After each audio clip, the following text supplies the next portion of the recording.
Bom, Base, minha mensagem hoje se chama É um Caminho. Nós estamos falando muito sobre discipulado na nossa igreja.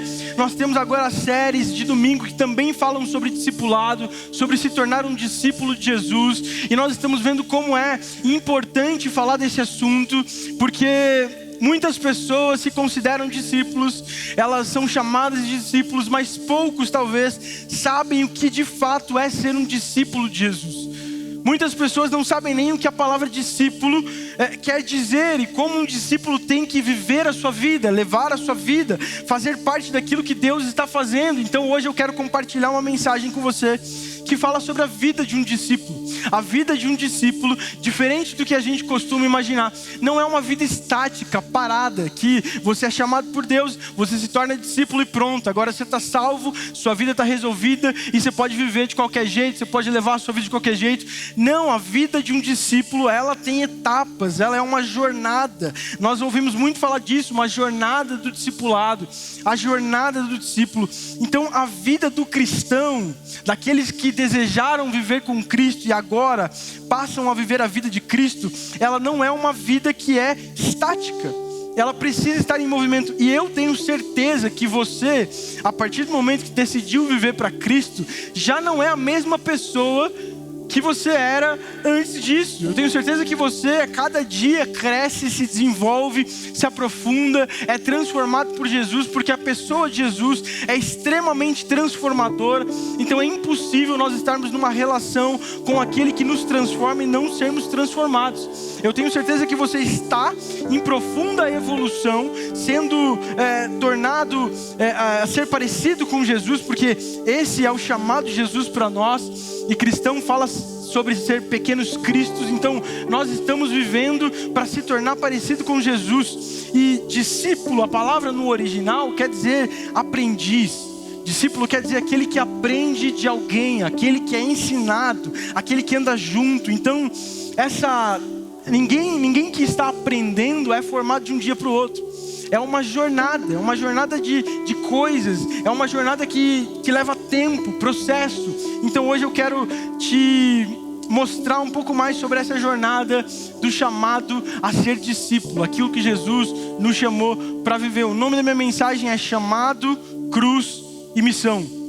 Nós vamos nos aprofundar em todo o processo, em toda em como Jesus, ele nos leva para essa etapa de viver uma vida que está inteiramente em movimento, amém? Se você pode, se você tem aí, abra sua Bíblia comigo em Mateus, no capítulo 4, verso 19, nós vamos ler 3 textos hoje e todos eles falam sobre isso que eu falei, sobre chamado, cruz e missão. Abra sua Bíblia, primeiro texto, Mateus 4, 19. A Bíblia diz assim: Jesus lhes disse, sigam-me e eu farei de vocês pescadores de gente. Esse é um versículo muito famoso, muito conhecido. O que está acontecendo aqui é que Jesus, ele tinha começado o seu ministério, era o início do ministério de Jesus. Jesus, ele tinha acabado de ser batizado por João Batista, tentado por Satanás no deserto, e essa etapa do deserto se passa toda em Mateus 4, quando você vê Jesus sendo tentado por Satanás e vencendo ele, repetindo a palavra de Deus. Jesus é tentado e depois Jesus começa a ensinar tudo aquilo que ele tinha aprendido do seu pai. Então ele começa o seu ministério e a primeira coisa que Jesus faz é chamar pessoas para si. A primeira coisa que Jesus faz é isso que nós estamos vendo em Mateus 4,19. Ele diz, sigam-me e eu farei de vocês pescadores de gente. Jesus, ele começa o seu chamado, a sua caminhada do seu ministério, chamando pessoas para estar perto dele. Os primeiros que ele chama são 4 pessoas. Ele chama Pedro, seu irmão, depois ele chama mais 2 irmãos, e todos eles eram pescadores. Isso que Jesus falou aqui em Mateus 4,19, ele está falando para Pedro e seu irmão. Ele está dizendo assim, sigam-me e eu farei vocês pescadores de gente. Isso fala muito sobre quem eles eram. Só que o que nós aprendemos aqui, nesse primeiro texto, que fala sobre essa primeira etapa, que é o chamado de Jesus para essa vida do discípulo, é que a iniciativa sempre é de Jesus. Jesus é quem vai até os discípulos, é Ele que chama os discípulos, é Ele que diz: sigam-me. Não é os discípulos que vão até Jesus, mas é Jesus que vai até o encontro daqueles homens. Sempre na nossa vida, a iniciativa para nós sempre vai ser de Jesus. Para a relação que Jesus deseja estabelecer com você, a iniciativa sempre foi dele. Se você está aqui hoje, deixa eu te dizer uma coisa. Se você está aqui hoje, se você tem visitado essa igreja, ou se você faz parte dessa igreja, você não está aqui porque você decidiu vir. Você está aqui porque Jesus queria muito que você estivesse. Se você chegou a conhecer Jesus em algum momento da sua vida, se você está conhecendo, ou se você já tem 30 anos de convertido, se você pastoreia, não quero saber o que você faz, mas se algo relacionado a Jesus acontece na sua vida, é porque Ele teve a iniciativa de te chamar para perto. Mesmo sem merecer, porque o que nós merecíamos era desgraça, era morte, porque nós pecamos contra Ele, nós sempre rejeitamos a Cristo, mas mesmo rejeitando Ele, Ele chega naquela praia e diz: sigam-me e eu farei de vocês algo muito maior do que vocês são. A iniciativa sempre foi de Jesus. Enquanto o que a gente é acostumado a ver por aí é que as pessoas chamam outras para estar perto por conta daquilo que elas podem oferecer, Jesus chama homens que não valem de nada e que não têm nada para oferecer. Porque o discipulado de Jesus, ele nunca nasceu no mérito do discipulando, mas na graça daquele que discipula. Ser discipulado, ser chamado para perto é graça, porque graça e misericórdia, meu irmão, é tudo aquilo que você merecia, mas Deus não te dá. Isso é misericórdia. Misericórdia é tudo que você não merecia e Deus te deu. Graça é tudo que você não merecia e Deus te deu também.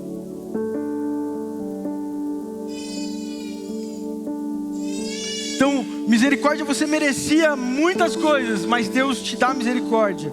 Graça, você não merecia nada e Deus te deu tudo. E é o que Jesus está fazendo com aqueles homens, chamando homens comuns, pescadores, para uma vida nada comum. E Deus chama eu e você todos os dias, pessoas comuns, por uma vida nada comum. Pessoas que não têm nada para oferecer para um Deus que tem tudo. Pessoas que não podem dar nada a este Deus, mas são chamados para uma relação. Olha só o que diz João 15,16: vocês não me escolheram, mas eu os escolhi para irem e dar fruto, fruto que permaneça, a fim de que meu Pai conceda a vocês o que pedirem em meu nome. Jesus está dizendo para os discípulos: vocês não me escolheram, vocês não têm poder nenhum de me escolher e nunca me escolheriam. Paulo fala: o bem que eu quero eu não faço, mas o mal que eu quero. Vou falar de novo, que eu esqueci tudo. Muito rápido, né? Pelo amor de Deus. Paulo está dizendo: o bem que eu quero eu não faço, mas o mal que não quero faço todo dia. Pronto. Por quê? Porque nós não buscamos Jesus pela nossa natureza. A nossa natureza nunca vai de encontro com Jesus. A nossa natureza rejeita. Mas Cristo não rejeita, e Ele chama homens comuns, mulheres comuns, todos os dias para uma vida que é extremamente incomum, uma vida de graça, uma vida de ser transformado, uma vida de viver uma relação. Enquanto o mundo se preocupa com o que você pode oferecer, Deus está preocupado com o que Ele tem para oferecer para você. O chamado sempre foi iniciativa de Jesus, e Jesus está chamando pessoas, ainda, todos os dias. Aquelas pessoas que eu e você também desacreditamos. Aquelas pessoas que nós olhamos e dizemos: acabou para ela não dá mais nada. Essa pessoa aí vai viver a vida inteira desse jeito. Não, Jesus deseja chamar todos. O convite de Jesus é para todos. Assim como Ele chamou Pedro e aqueles homens, assim como Ele me chamou e chamou vocês, Jesus está chamando todos para uma relação. A lógica de Deus é muito diferente. Jesus não está preocupado com quanto você pode dar nessa relação. Jesus não está preocupado com quanto você sabe sobre Ele ou sobre as coisas do mundo. Ele está interessado em quanto disposto você está a estar nessa relação. Não é sobre o que você pode dar, mas é o quanto disposto você está a se entregar. O que Jesus estava chamando aqueles homens era para uma entrega, era para uma relação. E é muito interessante porque essa relação de Jesus vem antes da função. Jesus não estabelece no primeiro chamado e contato com aqueles homens o que eles seriam, o que eles faziam primeiro. Jesus está dizendo: siga-me. A primeira palavra que Jesus fala para aqueles homens é: siga-me. Jesus não pergunta o que vocês fazem, ou melhor, o que vocês querem fazer. Jesus está dizendo: siga-me, porque no reino de Deus a função vale muito menos do que a relação. No reino de Deus, relação vem primeiro do que função. O que Jesus está fazendo lá não é chamando pessoas para um programa, Ele está chamando pessoas para si. O que Jesus tem feito com você, meu irmão, não é te chamado para um programa aonde você tem que ser alguém, fazer alguma coisa, você tem que produzir. Não, primeira coisa nesse processo de discipulado, de se tornar um discípulo de Jesus, é ser chamado para relação, é ser chamado para estar nele. E por que relação, gente? Por que essa palavra relação? Sabe, Deus ama a relação, porque o nosso pastor Bonfim sempre diz: Deus é uma verdadeira relação de amor, né? E então Ele deseja se relacionar com todos nós. E Jesus está convidando aqueles homens, eu e você e todos, para uma relação que transforma. Olha só o que diz lá em João 8, 31, 32. Não precisa abrir. João 8, 31, 32 diz assim: Jesus disse aos judeus que creram nele: vocês são verdadeiramente os meus discípulos, se permanecerem fiéis aos meus ensinamentos. E então conhecerão a verdade, e a verdade os libertará. Jesus está dizendo: vocês serão meus discípulos se permanecerem fiéis aos meus ensinamentos. E então, se vocês permanecem fiéis aos meus ensinamentos, sendo os meus discípulos, vocês conhecerão a verdade, e a verdade vos libertará. Só que essa palavra conhecerão, ela está no grego a mesma palavra que que a Bíblia diz, que a Bíblia usa lá em Mateus 1:25, se eu não me engano, quando 1:25. Quando a Bíblia está falando sobre a relação de José, pai de Jesus, e Maria. Ele está dizendo assim, a Bíblia: José não conheceu Maria até dar à luz. Mas o que tem a ver dar à luz, relação com tudo isso? Jesus está dizendo para aqueles homens, para aqueles judeus que creram nele: vocês serão meus discípulos se permanecerem nas minhas palavras, nos meus ensinamentos, e então conhecerão a verdade. Jesus estava falando que o processo de conhecer a verdade não é saber que existe uma verdade ou saber quem é a verdade. O processo de conhecer a verdade para ser liberto é se relacionar com a verdade. Porque o mesmo termo usado nesse texto em Mateus 1:25, que fala sobre um casal que tiveram relação, a Bíblia está usando para falar de Jesus chamando pessoas para uma relação. Então Ele está dizendo: vocês conhecerão, ou seja, vocês se relacionarão com a verdade, e a verdade vos libertará. Eu tenho certeza que você conhece alguém que, se você perguntar: você conhece a Deus? Ela vai falar assim: conheço. Só que não há relação. E aí você fala: como é que essa pessoa conhece a Deus, mas não é liberta? Como é que essa pessoa conhece a Deus, mas vive no jugo? Porque conhecer para Deus e para a Bíblia não é só sobre saber que existe, ou saber que tem alguém, ou saber qual é. Conhecer para Jesus e para a Bíblia é se relacionar profundamente, até que vocês sejam um. Então o que liberta não é saber que tem uma verdade que liberta. O que liberta é se relacionar com a verdade que eu sei, que é a verdade. O que liberta a gente do pecado e o que nos liberta de todas aquelas amarras é se relacionar com aquele que é a verdade. Porque Ele mesmo diz em João: eu sou o caminho, a verdade e a vida. Então quando Cristo fala: vocês conhecerão a verdade, Ele está dizendo: vocês vão se relacionar com a verdade. Quem é a verdade? Cristo é a verdade. Então, o que isso tem a ver com os homens sendo chamados na praia, Eduardo? Porque o convite de Jesus para aqueles homens é essa relação. Ele está dizendo: siga-me, faça o que eu faço, esteja onde eu estou, se relacionem comigo, porque desse processo vai sair libertação. Então talvez, irmão, o que você precisa não é saber que Cristo existe, nem ouvir as músicas sobre Ele. O que você precisa é se relacionar profundamente com Ele para que você seja liberto.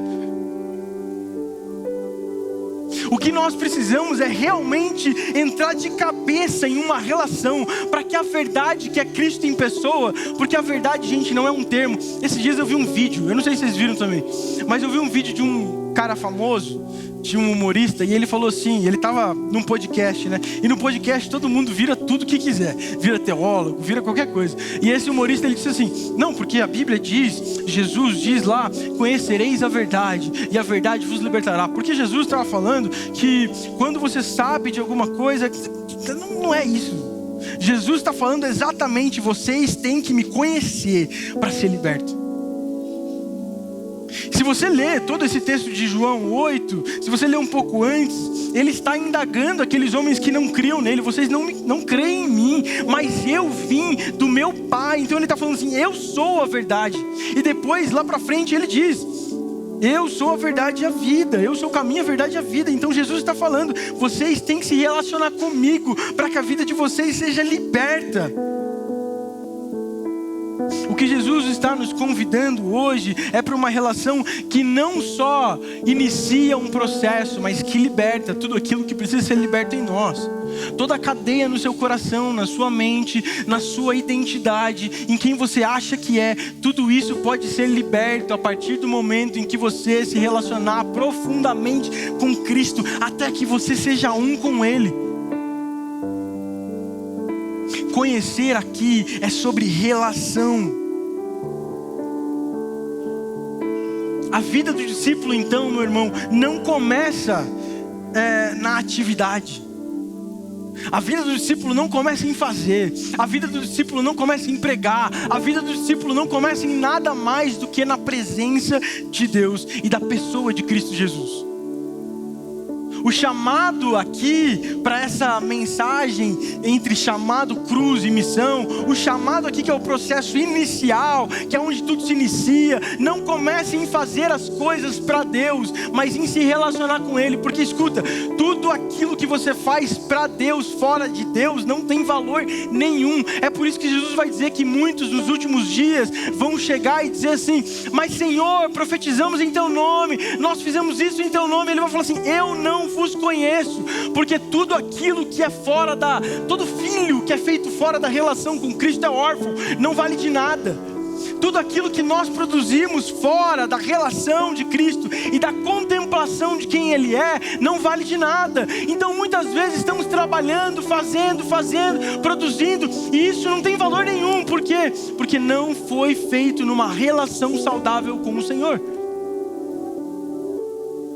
Tudo aquilo que é feito fora da relação não vale de nada.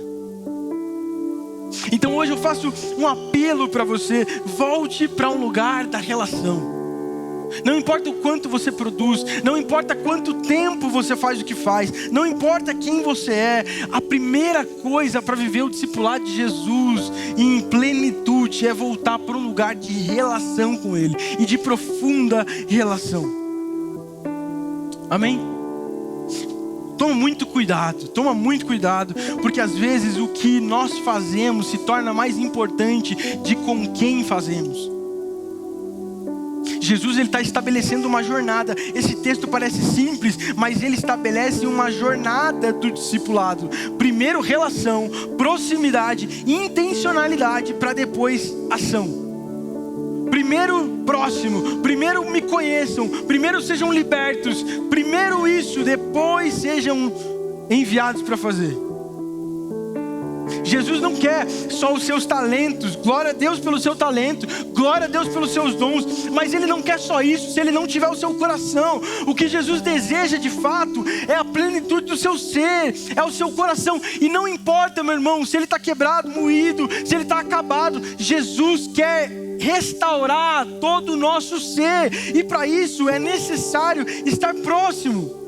Eu acho que essa é a grande diferença de Jesus para outros deuses de qualquer religião.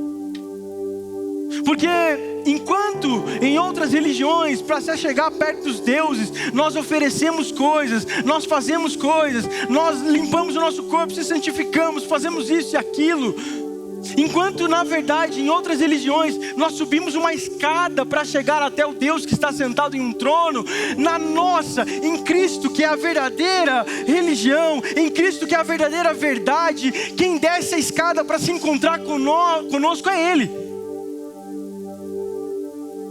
Enquanto nós somos ensinados que nós temos que fazer e fazer e fazer, porque a religião, e não Cristo, mas a religião diz que o quanto você produz é o quanto você vale, e que a sua santidade está alocada em o quanto você consegue produzir santidade. Então, se você não peca, se você não erra, você é merecedor de mais de Deus.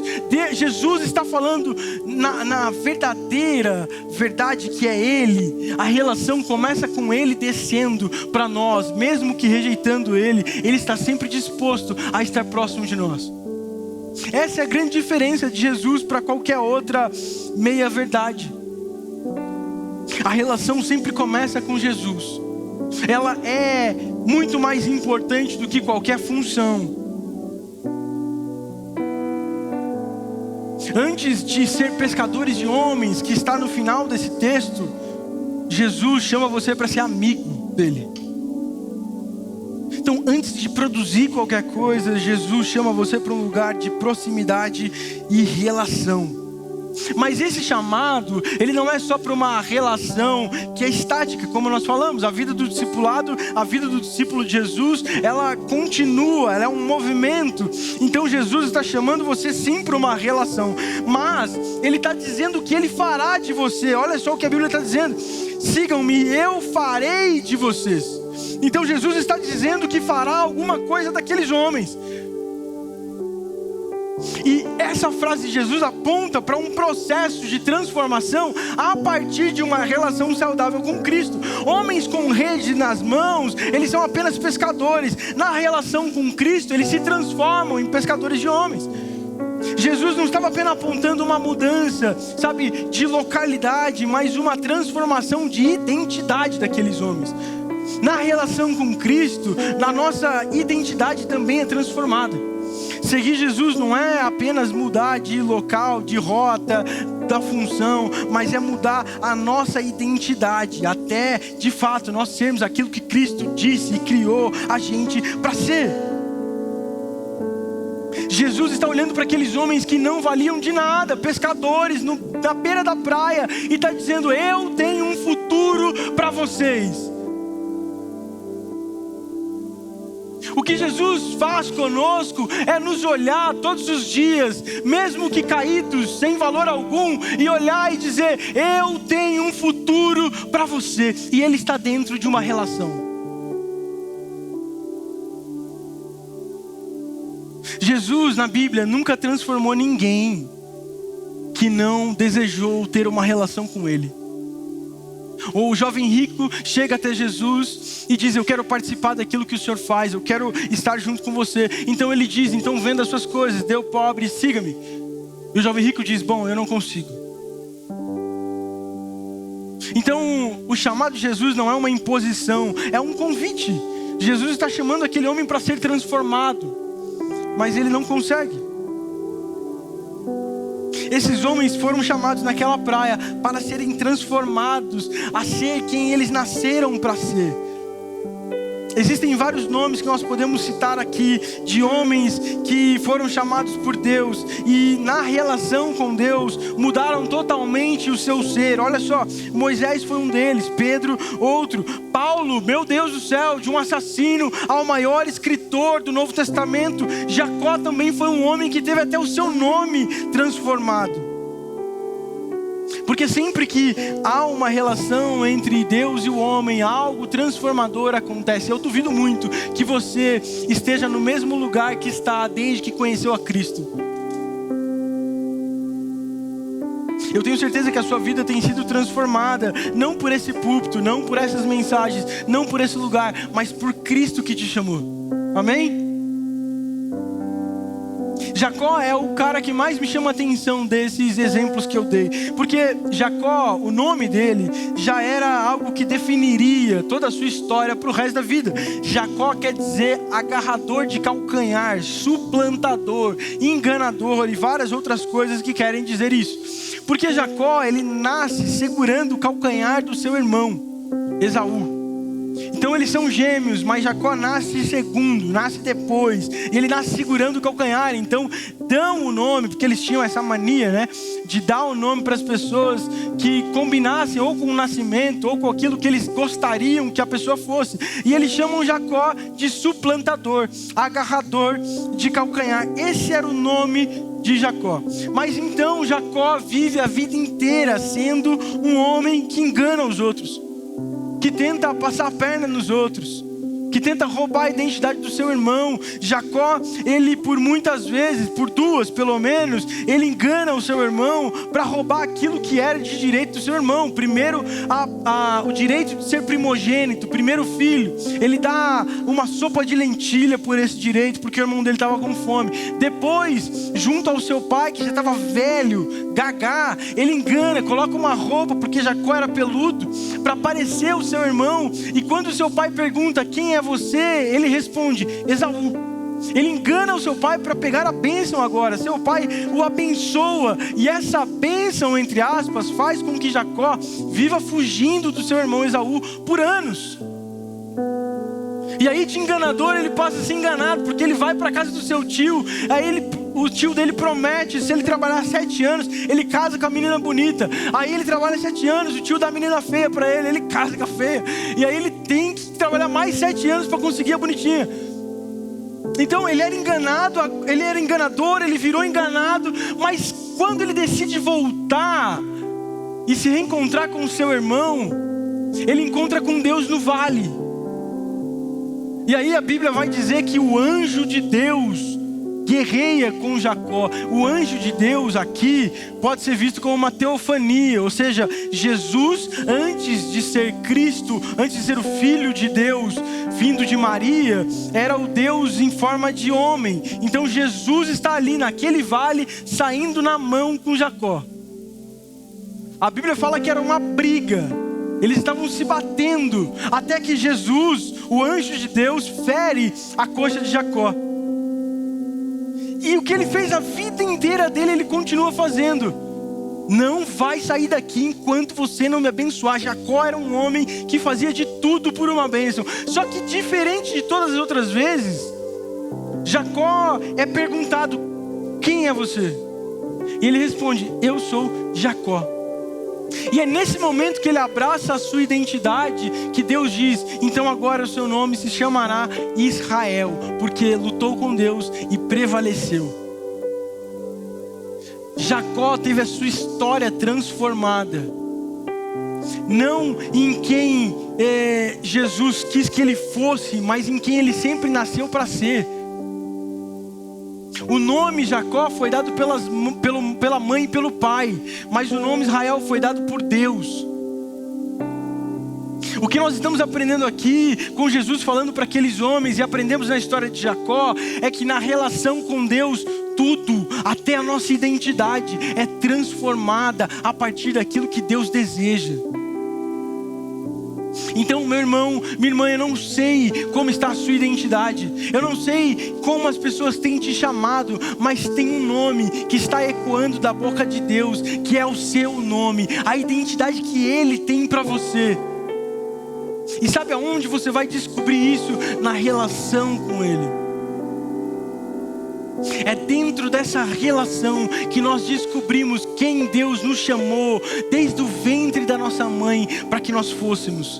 E não há melhor lugar para estar do que no entendimento de quem eu sou segundo o que Deus fala que eu sou. Jacó achou que tinha recebido uma bênção do pai, mas ele tem que fugir o resto da vida. Que bênção é essa que me faz se afastar da minha família? Que bênção é essa? Sabe por quê, meu irmão? Deus não pode, escuta isso, Deus não pode pode abençoar quem você finge ser. É impossível Deus abençoar quem você finge ser. É impossível você receber algo de Deus que é extremamente abençoador se você não abraça de fato quem você é e quem você nasceu para ser. A bênção de Deus não cai sobre aqueles que fingem ser outra coisa. Sabe o que acontece muitas vezes? Nós ajoelhamos para orar e nós oramos uma oração que é mentirosa. Nós falamos para Deus coisas que não são verdades, achando que Ele não conhece o nosso ser, o nosso interior. E nós pedimos para Deus bênção para uma pessoa que não existe, porque nós não somos essa pessoa. O que Deus está fazendo com Jacó naquele vale e com os homens aqui é dizendo: eu farei vocês quem vocês nasceram para ser. Não tem possibilidade de se tornar quem nós fomos criados para ser, se não for na mão do Criador. Você quer conhecer a criação de Deus? Se aproxime do Criador. Não há ninguém melhor do que o Criador para falar o que a sua criação foi feita para ser, amém? Quanto você que está me ouvindo hoje tem deixado a relação com Deus transformar a sua vida? Quanto você tem deixado Deus transformar tudo em você? A sua identidade, o seu ego, o seu coração, aquilo que você não consegue abrir mão. Quanto Deus tem conseguido transformar a sua vida a partir da relação que você estabeleceu com Ele? Se pergunte, porque se nada na sua vida tem sido transformado, talvez a sua relação com Deus está um caos. Mas Ele está de novo, como naquela praia, dizendo para a pessoa: siga-me, que eu farei de você aquilo que você nasceu para ser. Aqueles homens não nasceram para ser pescadores de peixe, mas pescadores de homens. Só que eles não sabiam antes da relação. Talvez você não saiba o que nasceu para ser, mas aquele que te criou, aquele que te chamou, Ele sabe quem você nasceu para ser. E Ele está dizendo: eu tenho um futuro para você, melhor do que você pode imaginar, melhor do que você já viu, melhor do que você planejou, maior do que tudo que você pode imaginar. Eu tenho um futuro para você. Deus está falando isso para pessoas aqui. Eu tenho um futuro maior, melhor, mais importante. Mas isso nasce na relação, amém? Então a primeira etapa da jornada do discípulo é viver esse chamado da relação, de estar nele. Essa relação que liberta e transforma em quem nós vivemos para ser. Viver essa relação é a base para continuar toda a jornada do discípulo. E os próximos passos dessas etapas, eles vão exigir uma profunda relação com Deus. Para ir para a próxima etapa, a cruz, é necessário uma relação profunda com Deus. A próxima etapa dessa relação do discípulo, dessa jornada do discípulo, é a cruz. Abra sua Bíblia agora comigo em Lucas, capítulo 9, verso 23. E agora, homens e mulheres que já estão chamados à relação, sendo libertos pela relação com a verdade, sendo transformados pelo plano do Criador, somos chamados agora para um processo de profundidade na relação e no discipulado. E a Bíblia diz assim em Lucas 9, 23: disse ele à multidão: se alguém quer ser o meu seguidor, negue-se a si mesmo, tome diariamente a sua cruz e siga-me.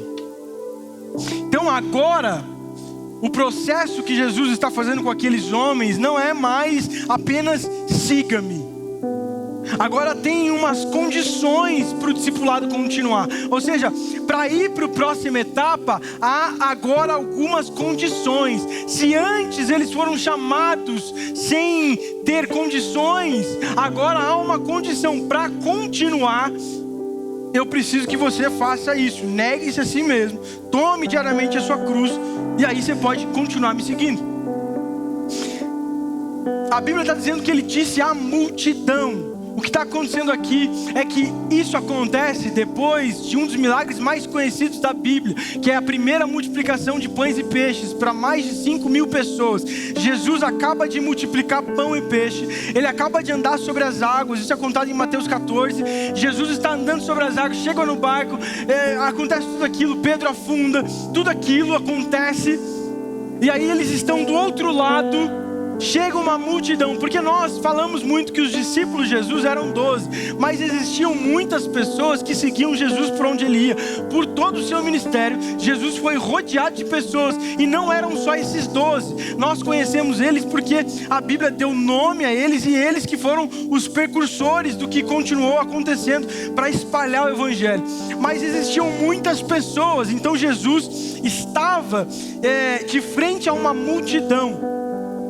E a gente vai ver lá em Lucas mesmo, ou em Mateus, que antes dele falar isso para essa multidão, ele começa um discurso sobre a sua morte, ele começa a pronunciar a sua morte. Ele está falando com essa multidão e os seus discípulos. Ele pergunta para os discípulos, talvez só para esses 12, quem as pessoas dizem que eu sou?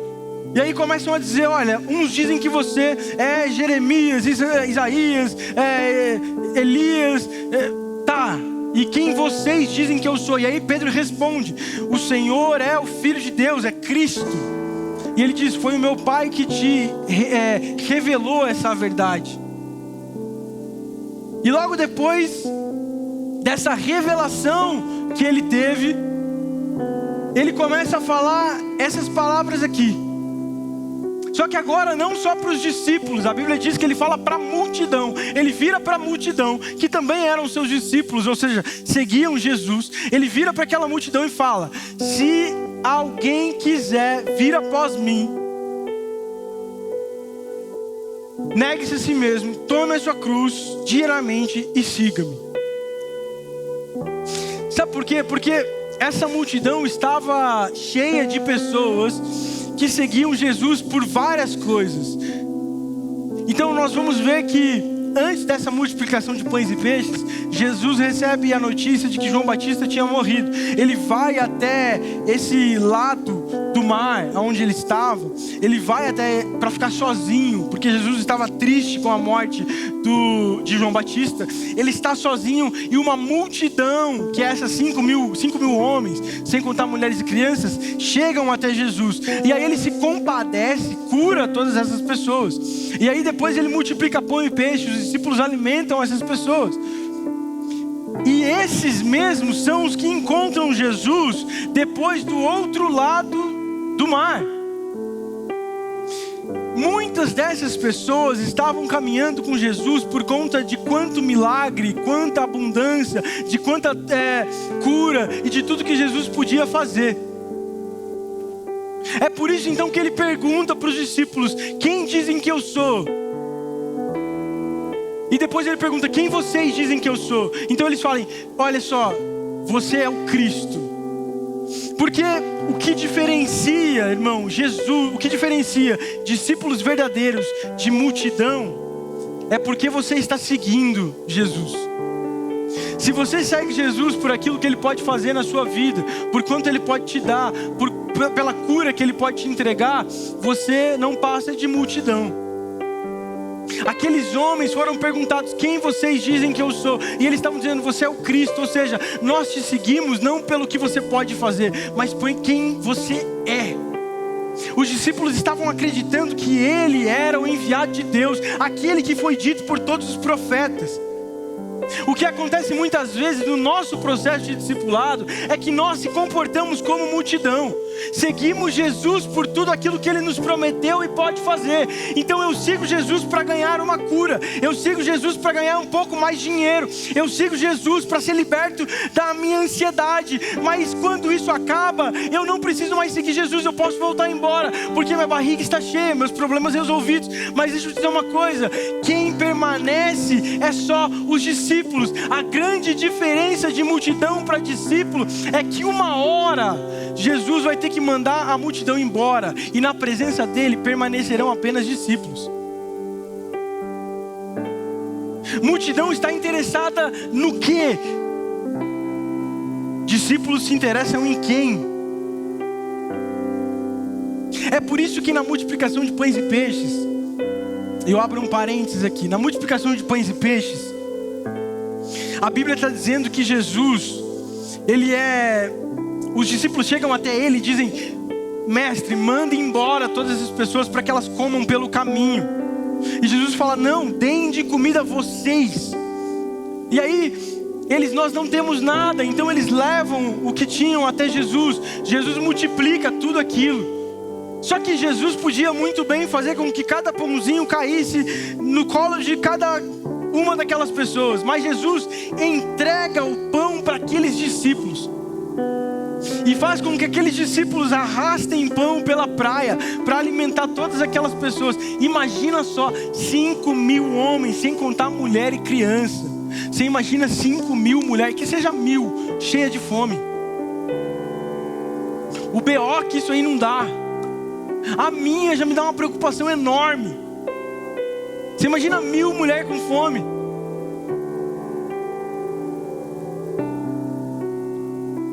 Então, Jesus diz: olha só, peguem o pão então e distribuam. Aqueles discípulos estão sendo ensinados que no discipulado com Jesus, a primeira coisa que o discípulo vai fazer é servir. A primeira coisa que o discípulo vai fazer é servir. Os discípulos estão interessados em comer e ir embora. Jesus, nós queremos ir embora. E Jesus fala assim: não, vocês vão pegar esses cestos cheios e vão repartir para todos os outros. Os discípulos podiam muito bem sentar, comer primeiro e depois fazer isso, mas eles servem todos primeiro. Só que chega um momento que Jesus fala assim, a Bíblia diz que Jesus despede a multidão e ficam os 12. Porque normalmente a multidão sempre vai estar sentada, enchendo a barriga, enquanto os discípulos de verdade vão estar servindo. Mas quem permanece na presença de Deus quando o milagre acaba são os discípulos. Então, estar vendo o céu se movendo, estar vendo os milagres acontecendo não te faz um discípulo, mas permanecer na presença dele te faz um discípulo. Estar junto com Ele em todos os dias, não só quando pessoas são curadas, não só quando músicas lindas são cantadas, mas estar na relação com Ele, isso sim te faz um discípulo. E o chamado de Jesus para você não é só para sentar em uma praia e ser alimentado por Ele. O chamado de Jesus para você é estar em uma relação onde você vai ser o primeiro que serve. Mas deixa eu dizer uma coisa, sobraram 12 cestos cheios para 12 discípulos. Os discípulos entregando pão para aqueles homens, mas na hora que acaba tudo e Jesus manda embora, sobram 12 cestos cheios. Vale a pena servir Jesus e aos outros sendo discípulo. Vale a pena estar em uma relação. Vale a pena.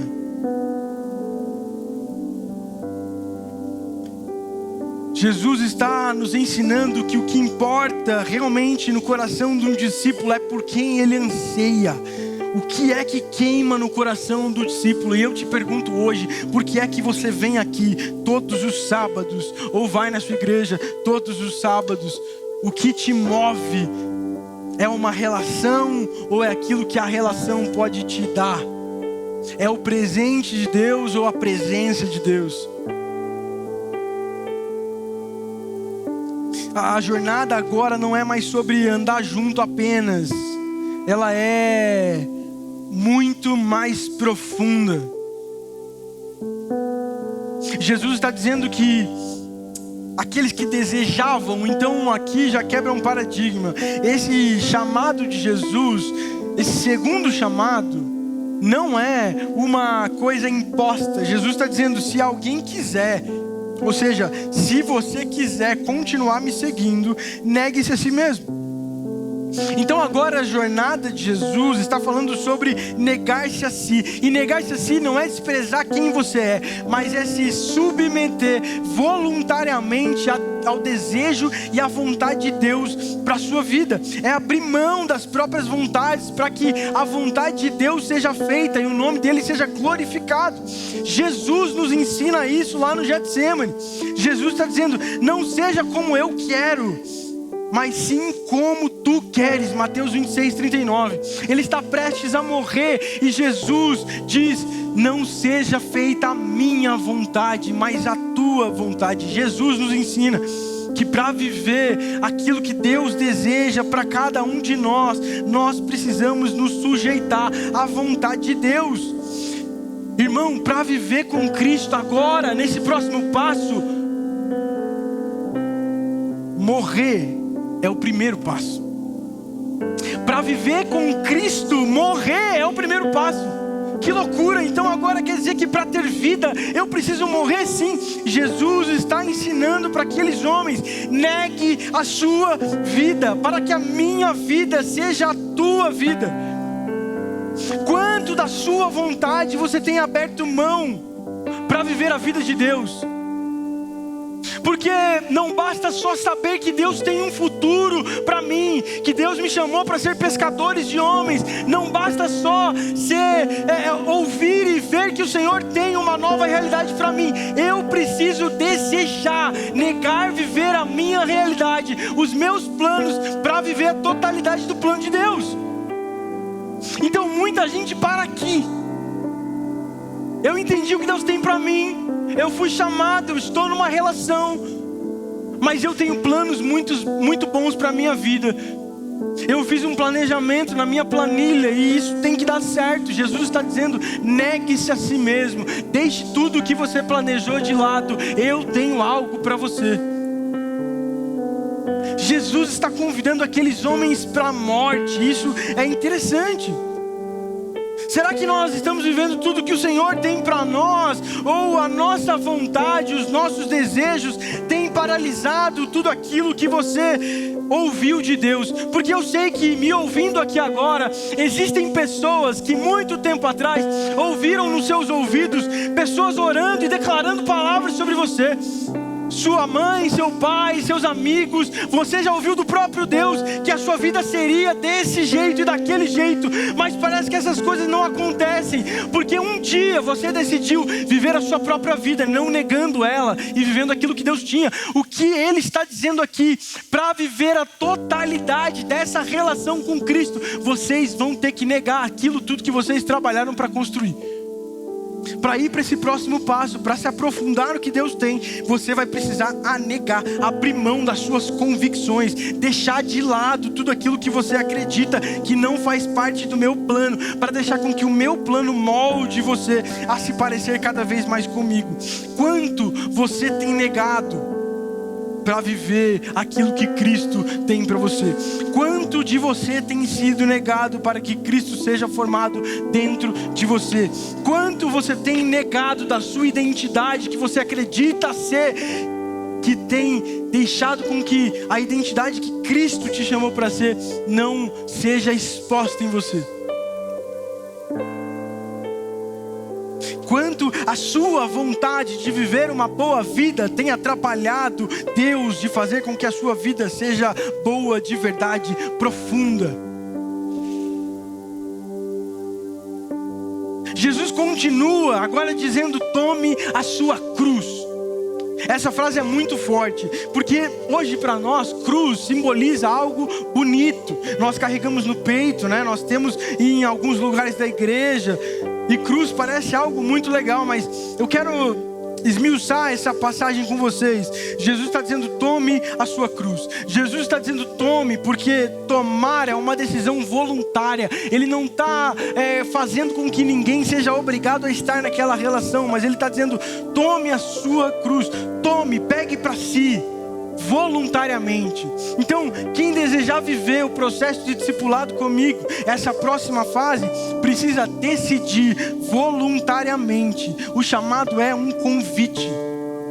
Jesus fala a sua cruz, porque Jesus não está usando de forma genérica: tome uma cruz. Não, a sua, porque Ele sabe que na relação cada um tem a sua porção de renúncia, cada um tem o seu processo. Então tome os seus problemas sobre si, tome a sua cruz. E Jesus está dizendo cruz, ele está usando a cruz, não porque ele ia ser pendurado no madeiro, mas naquele momento, na história, a cruz não simbolizava algo religioso, a cruz simbolizava vergonha, simbolizava humilhação e morte. Então Jesus está fazendo um convite mais ou menos assim: tome a sua própria porção de humilhação e vergonha e siga-me. Uau, que esquisito. Você vê alguém que acabou de fazer coisas grandiosas e agora ele está dizendo: se você deseja viver comigo, tome a sua própria vergonha, tome a sua própria humilhação, tome a sua própria morte e siga-me. É porque ele sabia que ele precisaria diferenciar algumas pessoas. Multidão não iam continuar, mas discípulos de verdade que estavam com ele por quem ele era, tomariam a sua cruz, negariam a si, porque Deus é maior que tudo isso. Cristo era maior que tudo isso. Então ele está dizendo: se você deseja, tome uma decisão voluntária, a sua, porque são os seus próprios, a sua própria porção de renúncia, e cruz, a sua própria humilhação, e siga-me. E Jesus diz: diariamente.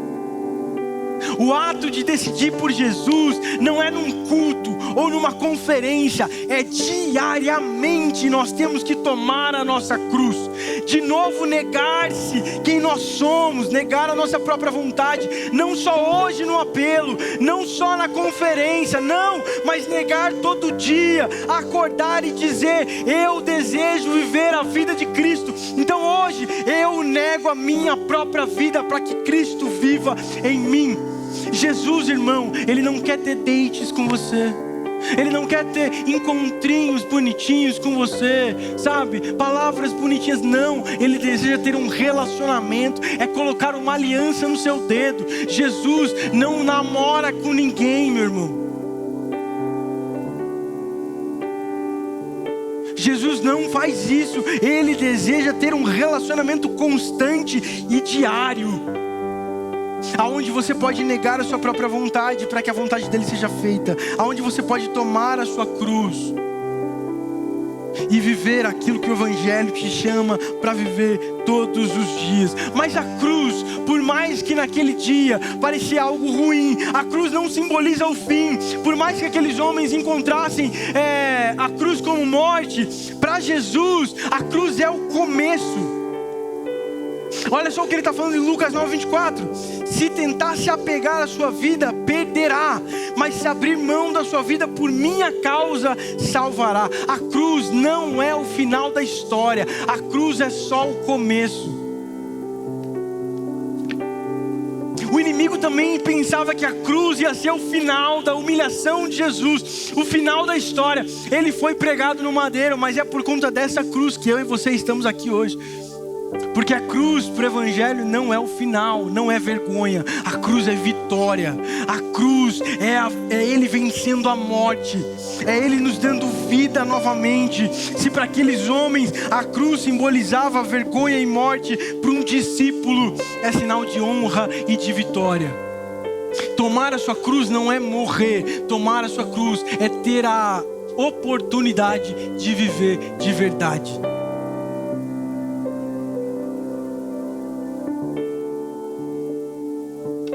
Jesus está falando: quem tentar se apegar à sua própria vida vai perder, mas quem abrir mão dela por minha causa ganhará.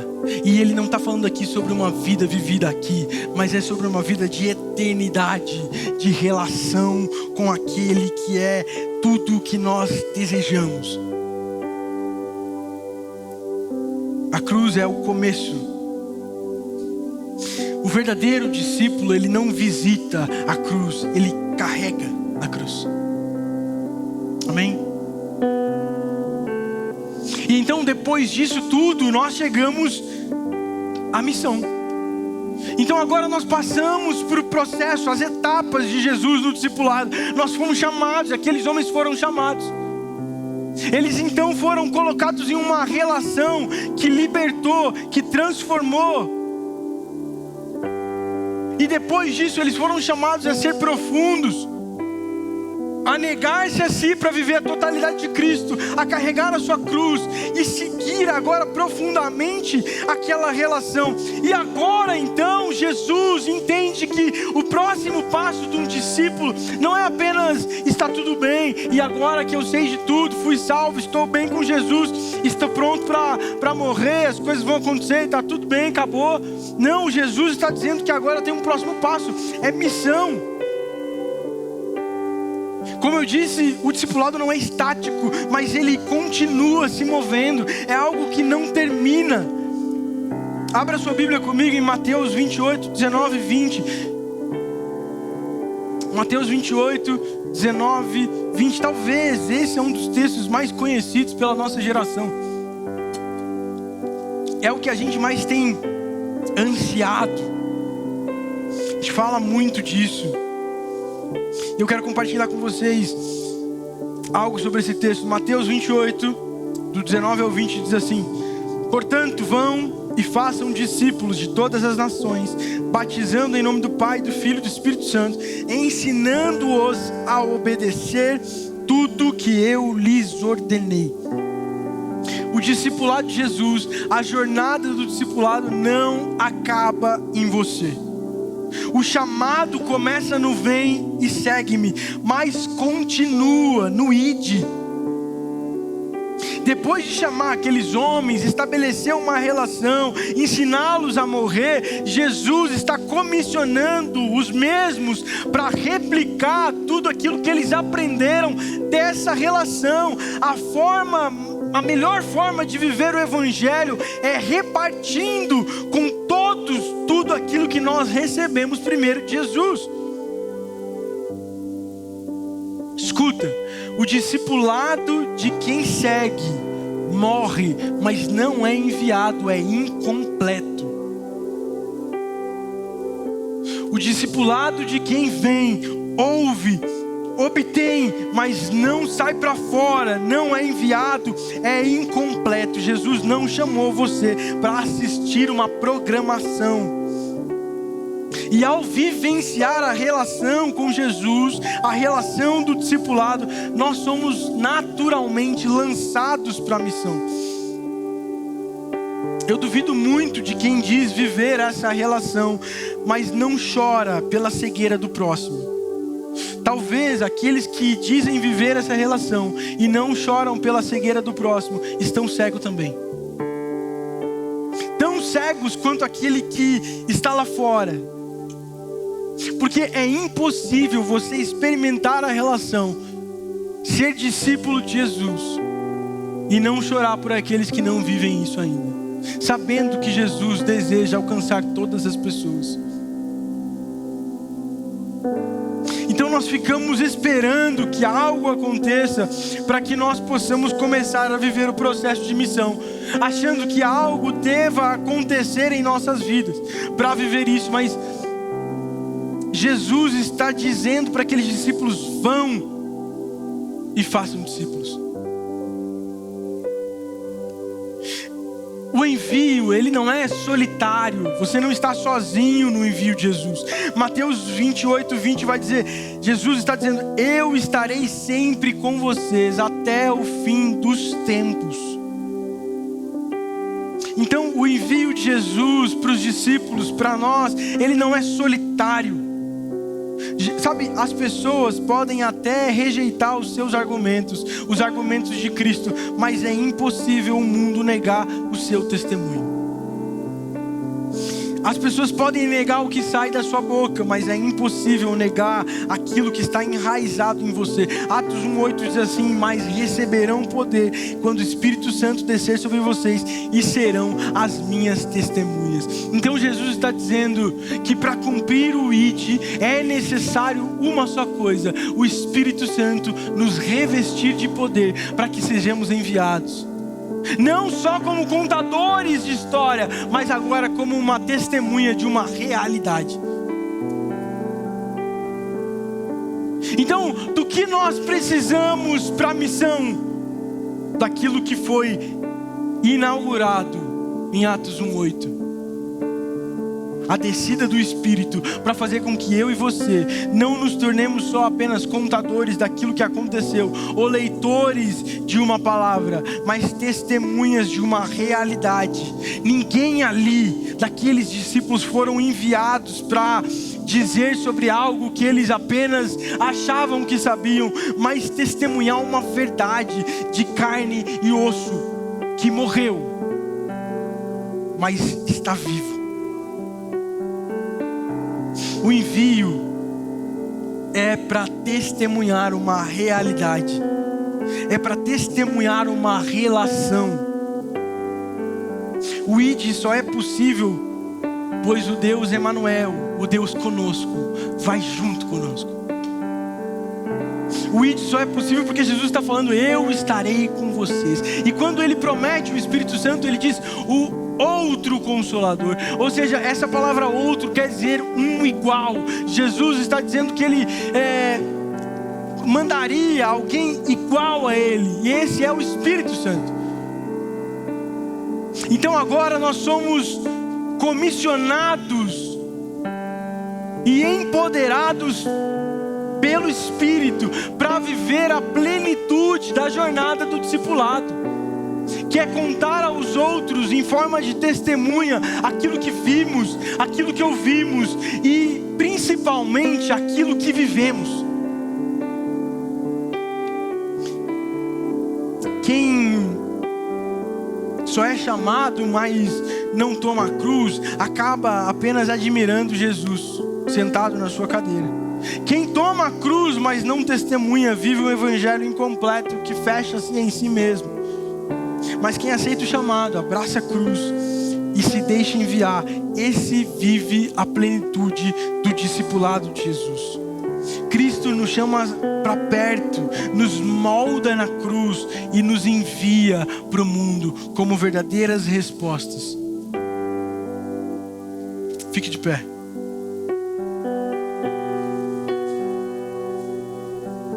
O que Jesus está dizendo para aqueles discípulos, tanto em Mateus 28, em Atos 1:8, é que tudo o que nós precisamos para viver a plenitude do discipulado de Jesus já foi entregue. O Espírito Santo já foi entregue e Ele já nos empoderou. E hoje eu creio que você, não só um contador, mas eu creio que você vai se transformar em uma real testemunha de Jesus. Eu creio que você não vai sair daqui apenas sabendo contar uma boa história. Eu creio que você não vai sair daqui apenas sabendo ler aquilo que nós conhecemos, ou sabendo todos os livros da Bíblia. Eu creio e eu desejo, oro e declaro sobre a sua vida, que você vai sair daqui como aqueles discípulos, prontos para testemunhar uma realidade que você foi convidado a viver. Hoje, Jesus continua dizendo tudo o que disse nessa mensagem. Jesus continua dizendo a algumas pessoas: vem e siga-me. Assim como fez com aqueles homens na praia, Jesus ainda continua chamando pessoas para o primeiro amor, para a relação, o simples desejo no seu coração de estar com Ele. E não ache que você está decidindo por Jesus, porque Ele decidiu por você. Hoje, você ainda pode ouvir, como Jesus disse para aquela multidão: negue-se e tome a sua cruz. Talvez o que você precisa hoje é entregar algumas áreas da sua vida que ainda estejam nas suas mãos e que você ainda não rendeu a Jesus. E talvez hoje o que você precise ouvir é: vá, seja minha testemunha.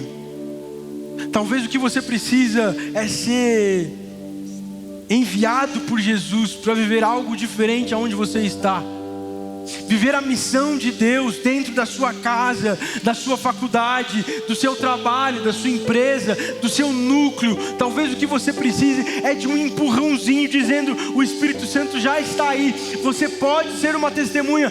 Vamos, comece a fazer discípulos. Viva a plenitude do discipulado de Jesus. E a pergunta hoje para você é: em qual estágio dessa jornada do discipulado você está? O que Jesus tem dito no seu ouvido? Vem, segue-me, venha para a relação, me conheça, seja liberto pela verdade que eu sou. Ou Ele está dizendo para você: nega tudo aquilo que você ainda não negou, tome a sua cruz diariamente, eu desejo mais de você. Ou você está ouvindo: seja enviado. O discipulado, ele não termina no vem, nem para na cruz. Ele nos leva ao id, até que o mundo conheça quem Cristo é e o que Ele fez em nós e o que pode fazer através de nós. E a pergunta que eu tenho para vocês é: você está disposto? Você está disposto a viver a plenitude do discipulado de Jesus? Você está disposto a ser chamado para perto, a viver uma relação que vai moldar quem você é, que vai transformar a sua identidade, que vai libertar você de tudo aquilo que você ainda não foi liberto? Você está disposto a negar todos os seus sonhos e vontades para viver algo maior que o Senhor tem? Você está disposto a ser enviado e ser resposta por aqueles que choram?